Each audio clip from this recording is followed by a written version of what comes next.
আসসালামু আলাইকুম প্রিয় ব্রাজিল ফুটবল ফ্যান্স। দর্শক, আপনারা সকলে জানেন সেপ্টেম্বর মাসের 7 তারিখ এবং 11 তারিখ ব্রাজিলের বিশ্বকাপ বাছাই পর্বের দুটি ম্যাচ রয়েছে এবং সেই ম্যাচের জন্য কিন্তু ডরিবাল জুনিয়র প্রথমে 23 সদস্যের স্কোয়াড গঠন করেছিল এবং তারপরে কিন্তু দুটি চেঞ্জ করেছে ওই স্কোয়াডে। আপনারা যারা নিয়মিত আমার চ্যানেলকে ফলো করেন তাদেরকে আর নতুন করে বলার কিছু নেই।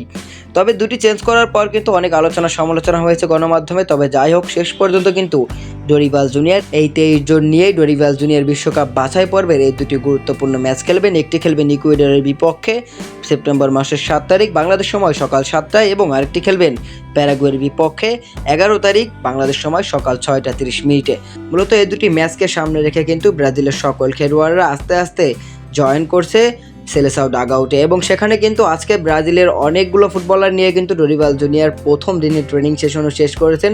সেখানে কিন্তু আমরা ব্রাজিলিয়ান লিগের ফুটবলারদেরকে বেশি দেখতে পেয়েছি এবং খুব বেশি পরিমাণে ট্রেনিং করানো হয় নাই, কেননা এখনও সবাই কিন্তু উপস্থিত হতে পারেনি। সবাই আসলে একে একে যখন উপস্থিত হবে তখন কিন্তু জমজমাট একটা ট্রেনিং সেশন আমরা দেখতে পারবো। মূলত ডরিবাল জুনিয়র কিন্তু দুর্দান্তভাবেই আসলে এই দলটা গোছাচ্ছে। আসলে এস্তাবিও উইলিয়ানের কথা বলছি আমি। এস্তাবিও উইলিয়ানকে ডাকার সবচেয়ে একটা ভালো দিক বর্তমান ব্রাজিল দলে, কেননা নেইমারের উত্তরসূরি হিসেবে যে সমস্ত ফুটবলারদেরকে ধরা হয় তার মধ্যে অন্যতম হচ্ছে এস্তাবিও উইলিয়ান। তো এই তরুণ ফুটবলারটা আসলে এই দুটি বিশ্বকাপ বাছাই পর্বের ম্যাচে চমক দেখাবে এরকমটাই আশা করছে ব্রাজিলের সমর্থকেরা।